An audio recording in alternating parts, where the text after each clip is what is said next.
Check की होगी तो 5 किलो साफ हो गई कि नहीं हो गई? ये बोरी में चोरी करने वालों को वोट तो नहीं दोगे? और गन्ने का बकाया अभी भी बकाया है, भुगतान नहीं हो पाया। बिजली का जब बिल आता है तो करंट लगता है कि नहीं लगता है? और जैसे ही बिजली का बिल हाथ में आता है, हमारे गरीब लोगों को करंट लग जाता है बिल से। कुछ लोगों पर मुकदमे भी हैं, परेशान भी किया बिजली को लेकर के। इसलिए समाजवादी पार्टी ने तय किया है, समाजवादी सरकार बनेगी तो हमारे गरीबों को 300 यूनिट का कोई बिल आने वाला नहीं है बिजली का। 300 यूनिट बिजली फ्री। और जैसा नेताजी ने किया था, सिंचाई के लिए बिजली माफ, एक भी पैसा सिंचाई के लिए नहीं देना पड़ेगा। ये हमारे पुराने कर्मचारी लोग जानते होंगे। ये कर्मचारी लोग लगातार मांग कर रहे थे कि उनकी पुरानी पेंशन बहाल हो। जो अधिकारी कर्मचारी थे वो मांग करते थे पुरानी पेंशन बहाल हो। और जब हम चले जाएं तो किसी भी कर्मचारी से पूछ लेना कि बताओ आप पुरानी पेंशन बहाल चाहते थे कि नहीं चाहते थे। समाजवादी पार्टी ने तय किया है, सरकार बनने के बाद हमारे कर्मचारियों की पुरानी पेंशन बहाल होगी और सरकार के खजाने से ऐसा पैसे का इंतजाम करेंगे कि उनको आने वाले समय में भुगतान में कोई दिक्कत न हो। ये अभी मैं सुन रहा था, गन्ने के भुगतान को लेकर के न जाने कितनी परेशानी उठानी पड़ती है। परेशानी उठानी पड़ती है, लोगों को धरना में बैठना पड़ता है, अधिकारियों के खिलाफ खड़ा होना पड़ता है।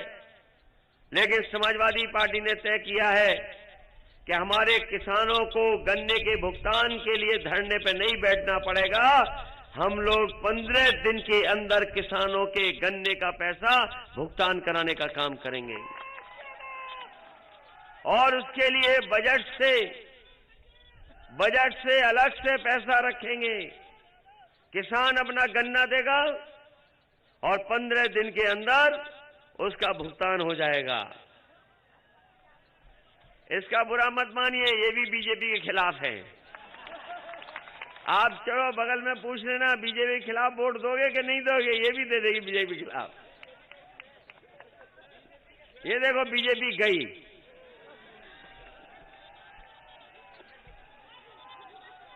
इधर से आई उधर से चली गई बीजेपी। इसलिए साथियों, ये चुनाव हमारे आपके भविष्य का चुनाव है, लोकतंत्र को बचाने का चुनाव है। बाबा साहब भीमराव अम्बेडकर जी ने हमें संविधान दिया और संविधान से हमें बहुत हक और अधिकार मिलते हैं। अगर कहीं हम लोग अपने आप को बराबरी पर समझते हैं तो कहीं न कहीं बाबा साहब भीमराव अम्बेडकर जी ने जो संविधान दिया है उसके माध्यम से हमें बराबरी का हक और सम्मान मिलता है।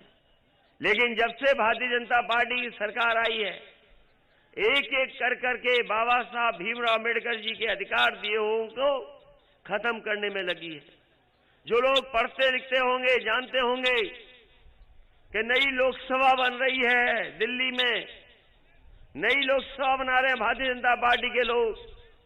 हो सकता है संविधान को ही बदल दें।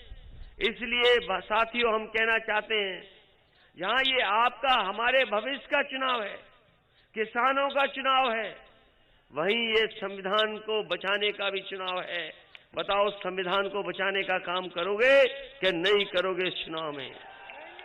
ये बीजेपी के लोग कुछ भी कर सकते हैं और उनके लखनऊ में बैठने वाले वो कुछ भी और कर सकते हैं। ये बाबा मुख्यमंत्री को हटाने वाला भी चुनाव है। बताओ, बाबा मुख्यमंत्री को हटाओगे कि नहीं हटाओगे? ऐसे मुख्यमंत्री जिन्होंने खेतों पे तार लगवा दिए, खेतों पे तार लगे कि नहीं लगे हैं? और हमारी गाय मां भूखी हैं, और यहाँ पर अखिलेश यादव को सुन रहे थे आप, जिन्होंने